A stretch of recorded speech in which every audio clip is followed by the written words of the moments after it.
तो हमें शुरुआत उसी से करनी चाहिए जिसे बाइबल पिता कहती है, न कि इसलिए कि वह समय में सबसे पहले आया, बल्कि इसलिए क्योंकि वह योजना और मकसद में सबसे पहले है। वही है स्रोत, वही है आवाज, वही है भेजने वाला। लेकिन बहुत सारे लोग जब पिता शब्द सुनते हैं तो कुछ महसूस नहीं करते, या और भी बुरा, उन्हें दर्द महसूस होता है, क्योंकि एक सच्चाई है जिसे ज्यादातर लोग मानना नहीं चाहते। बहुत लोगों के लिए पिता शब्द टूटा हुआ है। शायद तुम्हारे पिता तुम्हारे पास नहीं थे, या थे लेकिन उन्होंने तुम्हें कभी सच में नहीं देखा। शायद उन्होंने तुम्हें छोड़ दिया, तुम्हें दुख दिया, या तुम्हारा दिल तोड़ा। तो जब बाइबल परमेश्वर को पिता कहती है तो तुम्हारे मन में कुछ डर सा उठता है। लेकिन परमेश्वर जैसा पिता है वैसा दुनिया में कोई नहीं होता। वो दूर नहीं है, वो ठंडा या बेरुखा नहीं है। वो ये नहीं कहता कि पहले तुम अपनी जिंदगी ठीक करो फिर मैं पास आऊंगा। वो वही परमेश्वर है जिसने हमारे पाप करने से भी पहले हमें बचाने की योजना बना ली थी।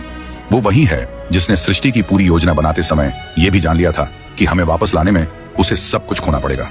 वो ऐसा पिता है जो सिर्फ अधिकार से नहीं बोलता, बल्कि ऐसे प्यार से बोलता है जो हर जंजीर तोड़ देता है। चलो अब और गहराई में चलते हैं। उत्पत्ति की शुरुआत होती है जब परमेश्वर ने सृष्टि बनाई, लेकिन बाइबल बताती है कि पिता परमेश्वर अकेले काम नहीं कर रहे थे। सृष्टि का विचार तो पिता का था, लेकिन उसने वचन यानी पुत्र के जरिए बात की, और आत्मा जल के ऊपर मंडरा रहा था, काम करने के लिए तैयार।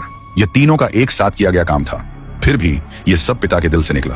बाइबल में पिता परमेश्वर को बार बार भेजने वाले के रूप में दिखाया गया है, और ये सिर्फ यूं ही नहीं, वो हमेशा एक खास मकसद से भेजते हैं। यूहन्ना 3:16, क्योंकि परमेश्वर ने दुनिया से इतना प्यार किया कि उसने अपना एकलौता पुत्र दे दिया।